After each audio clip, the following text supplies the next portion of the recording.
Hello friends, welcome back to my channel. मैं हूं साजिदा नफीस और आप देख रहे हैं गॉड इज़ ग्रेट चैनल।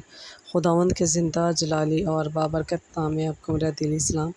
मेरा ईमान है कि खुदावंद के फजल व करम से आप खैरियत से होंगे। सो आज की वीडियो में हम सीखेंगे तकवा के हवाले से कलाम मुक़द्दस में हमें क्या दर्स मिलता है। सो वीडियो का एंड तक ज़रूर देखिएगा और अगर आपको मेरी वीडियो अच्छी लगे तो लाइक और सब्सक्राइब ज़रूर कीजिएगा ताकि आपको मेरी नेक्स्ट आने वाली वीडियो सबसे पहले मिल सके और आप अपने ईमान को खुदावंद पर और ज़्यादा मजबूत और पुख्ता कर सकें। सो चल के शुरू करते हैं अपनी वीडियो को और सीखते हैं कि तकवा के हवाले से कलाम मुक़द्दस में हमें क्या दर्स मिलता है। बाप और बेटे और रूह कुद्दस के नाम आमीन।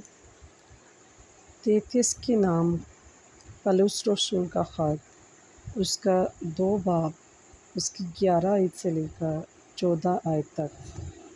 कलाम मुक़द्दस में कुछ यूँ लिखा है, और हमें तरबियत देता है ताकि बेदीनी और दुनियावी ख्वाहिशों का इनकार करके इस मौजूदा जहान में परहेज़गारी और रास्तबाज़ी और दयानतदारी के साथ ज़िंदगी गुजारें और उस मुबारक उम्मीद यानी अपने बुज़ुर्ग खुदा और मुनज्जी यीशु मसीह के जलाल के ज़ाहिर होने के मुंतज़िर रहें, जिसने अपने आप को हमारे वास्ते दे दिया ताकि फ़िदिया होकर हमें हर तरह की बेदीनी से छुड़ाए और पाक करके अपनी ख़ास मलकियत के लिए एक ऐसी उम्मत बनाए जो नेक कामों में सरगर्म हो। बस पाकलाम के पढ़े और सुने जाने पर खुदावंद की ख़ास बरकत हो, खुदावंद का शुक्र हो।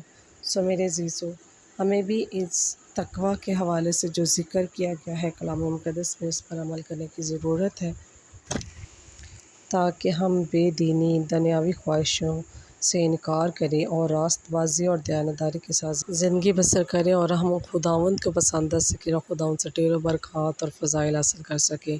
सो मेरे अज़ीज़ों, वीडियो अच्छी लगे तो लाइक और सब्सक्राइब ज़रूर कीजिएगा।